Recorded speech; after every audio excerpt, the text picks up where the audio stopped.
মায়েরা মনে হয় এমনই হয়, ছোটবেলায় তার সন্তানের জন্য তার জান প্রাণ দিয়ে ওদের সেবা যত্ন করে, আর বড় হলে সন্তানের মনের ইচ্ছে ও ওদের শখ পূরণের জন্য তার সর্বোচ্চটা দিয়ে চেষ্টা করে। আসসালামু আলাইকুম, আমি সাতুলের কুড়েঘর থেকে, বরিশালের ছোট্ট একটা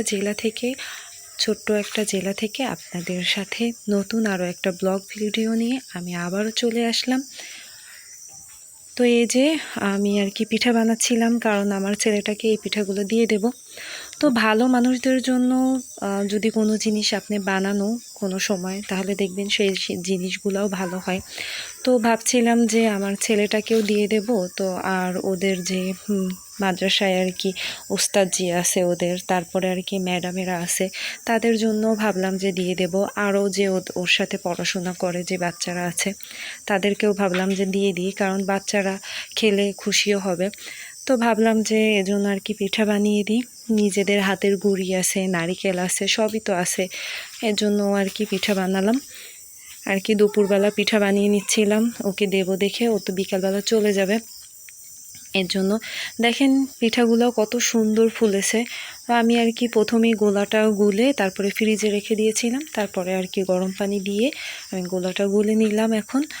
আর এই দেখেন পিঠাটা যেমন হয়েছে সাদা একদম, আর যেমন হয়েছে নরম, প্লাস খেতেও অনেক মজা হয়েছিল। এখানে আমি আর কি কাগজ দিয়ে মুড়ে নিচ্ছিলাম পিঠাগুলা, ওদের সবার জন্য নিছি, কারণ কাগজে নিলে দেখা যায় যে গরম পড়তেছে, পিঠাগুলো আর কি ভিজে উঠবে না। তো ভাবলাম যে কাগজে মুড়ে তারপরে আর কি শপিং ব্যাগে করে তারপর নিয়ে যাব। আর আমি আর কি নারিকেলও কুড়িয়ে রেখেছিলাম আগে, আমাদের গাছেরই নারিকেল আছে, গ্রামের বাড়ি তো সব গাছই টুকটাক থাকে। এখানে যে ওর বাবা আর কি পিঠাগুলো কাগজের মধ্যে আর কি মুড়ে নিচ্ছিল। তো কাগজের একটা প্যাকেট থাকলে ভালো হতো, তো সেটা তো নেই, এর জন্য আর কি খাতা থেকে পিসটা ছিঁড়ে তারপরে আর কি নিচ্ছিলাম। আপনারা যে যেখান থেকে কাছে এবং দূরে, দেশ এবং দেশের বাইরে যেখান থেকে আমার ভিডিও দেখে থাকেন, ভিডিওটা দেখে প্লিজ আপনারা আমার পাশে থেকে যাবেন আর সাবস্ক্রাইব করে দিয়ে যাবেন, আর পুরো ভিডিওটা দেখার চেষ্টা করবেন। এটা তো আমি প্রতিদিনই আপনাদের ভিডিওতে বলে থাকি, আর আপনারাও আমার পাশে আছেন, আমিও আপনাদের পাশে থাকবো, সাথে থাকবো। এই যে দেখেন, এটা আমার এই যে শীতে আর কি গুড় কিনা ছিল, খেজুরের গুড়, তো সেটা আর কি আমি ফ্রিজে রেখে দিয়েছিলাম। এখন আর কি সেটা আমার ছেলের জন্য এখন দিয়ে দেব। আর এটার মধ্যে এই যে এই কৌটোটায় করে নিয়ে যাব গুড়, যাতে না পড়ে যায়। আর এই যে নারিকেল কোড়ানোটাও আমি নিয়ে নিয়েছি, আর ওখানে তো পিঠা দেখলেনই, নিয়ে নিলাম। তো এগুলো নিয়ে আমি যেতাম না আজকে, যাচ্ছি শুধু এগুলো আর কি গুছিয়ে দেব, কারণ ওর বাবা তো সব কিছু পারবে না গুছিয়ে দিতে, এর জন্য আর কি আমি গেলাম। আর এই যে বেরিয়ে পড়েছি আমরা, আল্লাহ তাআলার নামে বেরিয়ে পড়লাম। আমার ছেলেটা যেন ভালো থাকে, সুস্থ থাকে, আর ও যেন বড় হতে পারে, আলেম হতে পারে, সেই দোয়া আপনারা করবেন। যে উদ্দেশ্যে আমি দিছি সেই উদ্দেশ্য যেন আমার পূরণ হয়, সেই দোয়া আপনারা করবেন সবাই, আমার ছেলেটার জন্য দোয়া করবেন। তো এই যে এই ব্যাগটার মধ্যে আর কি সব কিছু গুছিয়ে দিলাম। এটা ওর স্কুল ব্যাগ ছিল, মাদ্রাসায় যে পড়তো আগে, সেই মাদ্রাসার ব্যাগও। তো এটার মধ্যে আর কি ও আর কি বই টই রাখবে, এগুলো রাখবে।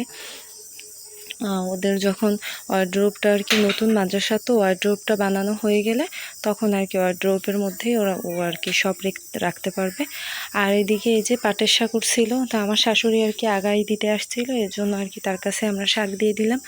আর ওর জন্য আর কি মুড়ি আর চানাচুর দিয়ে দিলাম, কারণ মুড়ি আর চানাচুরটা খেলে দেখা যায় যে যখন ক্ষুধা লাগবে, অন্য অন্য জিনিসও আছে, তারপরও মুড়ি চানাচুরটা খেলে দেখা যায় যে গ্যাস্ট্রিকের সমস্যাটাও হবে না, কারণ ছোট মানুষ তো মুড়ির সাথে যদি একটু চানাচুর খায় যখন ক্ষুধা লাগবে তখন। আর ওর মাদ্রাসায় তো একটা আমি কৌটা দিয়ে আসছি, ওইটার মধ্যে আর কি রাখতে পারবে। এই তো অটো ছেড়ে দিয়েছে, এখন আর কি চলে যাচ্ছিলাম আমরা। বিকেলবেলা যেতেই ভালো লাগে, রোদ থাকে না, নিরিবিলি ঠান্ডা বাতাসে যেতে ভালোই লাগে। তো যাওয়ার সময় তো মনটা খারাপই লাগে, আমার ছেলেটারও মনটা খারাপ। তো প্রথম ওকে আর কি প্রত্যেক সপ্তাহে নিয়ে আসবো, তারপরে কয়েকদিন যখন আর কি মনটা টিকিয়ে রাখতে পারবে, তখন আর কি ওকে 1 মাস বা 2 সপ্তাহ পর এইভাবে আর কি নিয়ে আসবো। আর এই যে দেখেন ধান উঠেছে এখন, ইরি ধান, তো সবাই আর কি ধান তোলায় ব্যস্ত, মুগের ডাল তোলায় ব্যস্ত। আর এই যে এখন আবার ভ্যানে উঠে পড়লাম, ভ্যানে আর কি আজকে পিছনে বসেছিলাম। ভ্যানের পিছনে বসে যেতে ভালোই লাগে, বাতাসও হয় গরমের মধ্যে। আর এই তো ওকে আর কি চুল কাটাতে নিয়ে গেছিলো ওর বাবা, আর আমি আর কি বাইরে অপেক্ষা করতেছিলাম। ওকে চুল কাটিয়ে নিয়ে আসলেই তারপরে আমরা আর কি বাড়ি চলে যাব। তো আজকের ভিডিওটা এই পর্যন্তই। আপনারা যে যেখান থেকে দেখে থাকেন আমার জন্য দোয়া করবেন, আমার পরিবারের জন্য দোয়া করবেন, আর আপনারাও ভালো থাকবেন, সুস্থ থাকবেন, আমি সেই দোয়াই করি। আল্লাহ হাফেজ।